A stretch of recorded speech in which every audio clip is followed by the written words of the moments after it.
Hello students, आज हम लोग पढ़ेंगे न्यूटन्स लॉज ऑफ मोशन। इसमें हम लोग आज जो देखने वाले हैं वो है problems based on block in contact. Blocks contact में होंगे, उससे रिलेटेड प्रॉब्लम्स देखेंगे। तो पहला जो टॉपिक आज हम लोग स्टार्ट करेंगे वो है motion of block in contact.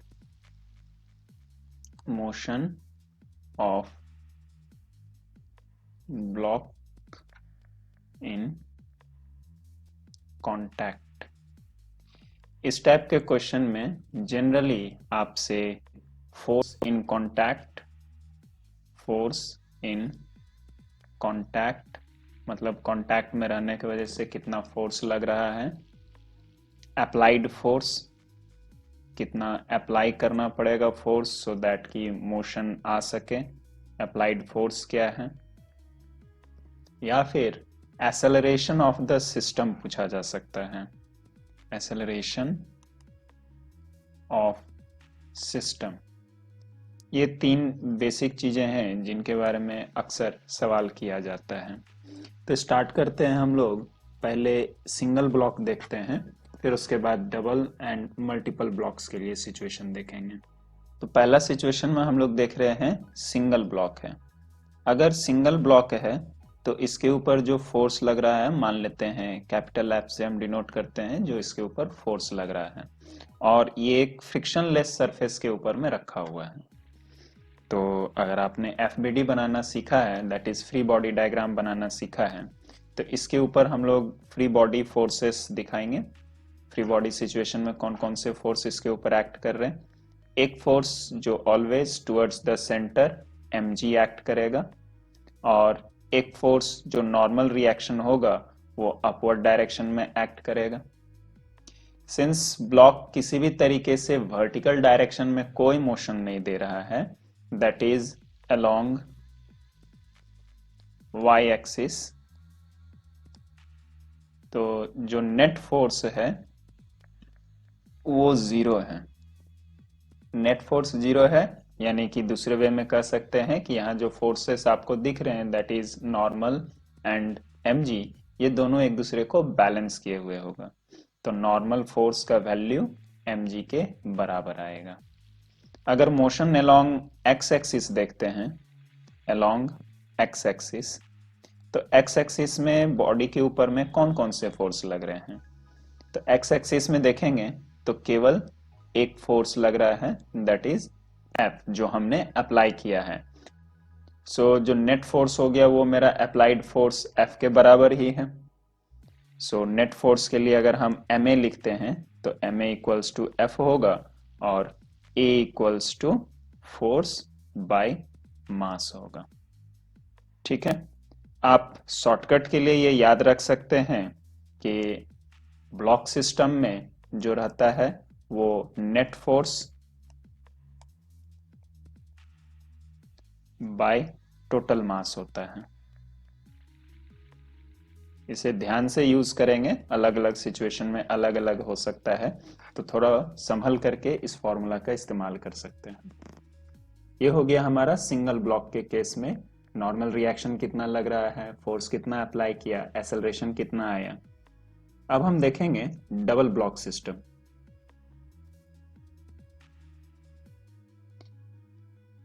Double block में आपका एक सिचुएशन हो सकता है जिसमें एक ब्लॉक जो है दूसरे ब्लॉक के कांटेक्ट में हो। एक हेवियर ब्लॉक हो सकता है, एक लाइटर ब्लॉक हो सकता है। सिचुएशन इसमें हो सकता है कि फोर्स जो है either in the form of push हो ऑन द हेवियर ब्लॉक, या फिर ऐसा हो सकता है पुश हो ऑन लाइटर ब्लॉक। तो इसमें किधर से भी पुश किया जाए उस हिसाब से ही हम लोग क्वेश्चन को सॉल्व करेंगे, और आंसर उसी के अकॉर्डिंग आ जाएगा। सपोज कर लेते हैं हेवियर ब्लॉक का मास m1 है और लाइटर ब्लॉक का मास m2 है। तो फर्स्ट बॉडी के ऊपर देखें जो कि हेवियर ब्लॉक का है, तो इसमें m1 हो गया, दो डायरेक्शन में फोर्स एक्ट करेंगे, एक vertically downward that m1g act करेगा और एक इसके अपोजिट नॉर्मल रिएक्शन एक्ट करेगा जो कि सरफेस के जरिए मिलेगा। उसके बाद देखें तो इस जगह पे ये ब्लॉक कांटेक्ट में है।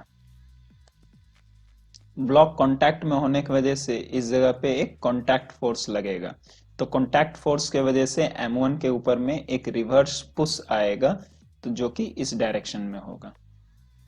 तो लेट कांटेक्ट फोर्स को हम लोग स्मॉल f से डिनोट करते हैं और इसके दूसरे साइड से इस लार्जर ब्लॉक के ऊपर में अप्लाइड फोर्स लग रहा है, जो कि अप्लाइड फोर्स कितना था, F। तो इसके ऊपर लगने वाला फोर्स हो गया मेरा F। अब इसके इक्वेशन लिखेंगे। तो अगेन आप देखिए कि इसके जो वर्टिकल सेक्शन है, वर्टिकल सेक्शन में फोर्स बैलेंस ही है, तो फिर भी हम एक बार लिख लेते हैं ताकि समझ में आ जाए हमें कि क्या हो रहा है। along y axis, along y axis, y axis में फोर्सेस को देखें तो y axis में फोर्स क्या क्या है। अगेन F नेट जो है आपका 0 है क्योंकि कोई भी मूवमेंट y एक्सिस के लॉन्ग नहीं हो रहा है। तो net force that is normal reaction equals to m1g आ जाएगा।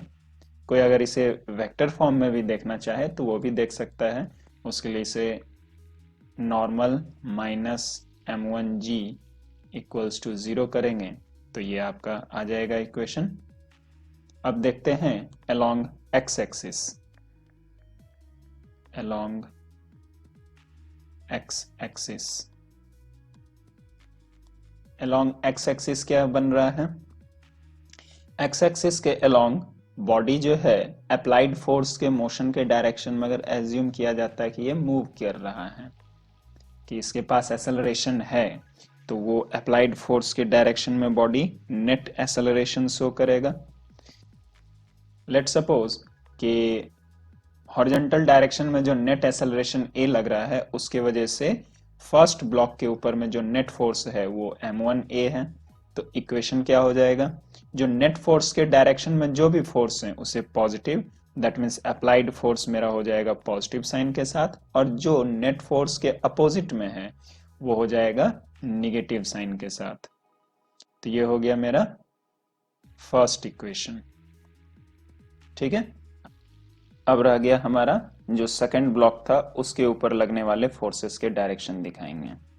तो सेकंड ब्लॉक के ऊपर में देखिए वर्टिकल डायरेक्शन में अभी भी फोर्स एक्ट करेगा, m2g डाउनवर्ड एक्ट करेगा, और इसके ऊपर एक दूसरा नॉर्मल जो कि वर्टिकली अपवर्ड एक्ट करेगा, लेट सपोज n2।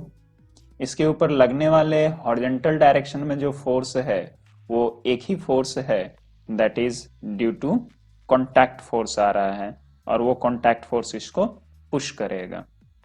तो ये कॉन्टैक्ट फोर्स हमने ऊपर डिनोट किया था F से, तो दोनों ब्लॉक के बीच में जो फोर्स है वो F है। और सिंस तो पूरा system with the acceleration a move कर रहा है, तो ये भी इस डायरेक्शन में दैट इज हॉरिजॉन्टल डायरेक्शन में विद a एक्सेलरेशन मूव करेगा। इसके भी दो एक्सिस में इक्वेशन हो जाएंगे, एक along y axis, along y axis, y axis में क्या मिला, फोर्स नेट जो आया फिर से 0 है, सिंस कोई मूवमेंट नहीं हो रहा है, तो क्या लिखेंगे n2 minus m2g equals to 0। तो कितना आ गया आपका n2 इक्वल्स टू m2g। ठीक, अब along x एक्सिस देखते हैं। along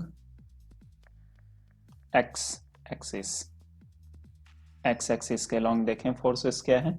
तो इस बार x एक्सिस के along एक ही फोर्स लग रहा है और उसी फोर्स की वजह से मेरा पूरे बॉडी के ऊपर में नेट एक्सेलरेशन a क्रिएट हो रहा है। तो मेरा बॉडी का मास m2 है, तो नेट फोर्स m2a हो गया, और इसके ऊपर लगने वाला फोर्स ओनली F है। ये मेरा हो गया सेकेंड इक्वेशन। अब अगर हम इक्वेशन 1 और 2 को ऐड कर देते हैं तो हमारे पास net acceleration of the system आ जाएगा। तो लिखा जाए adding equation 1 and 2। Equation 1 and 2 को ऐड करेंगे तो क्या रिजल्ट आ रहा है,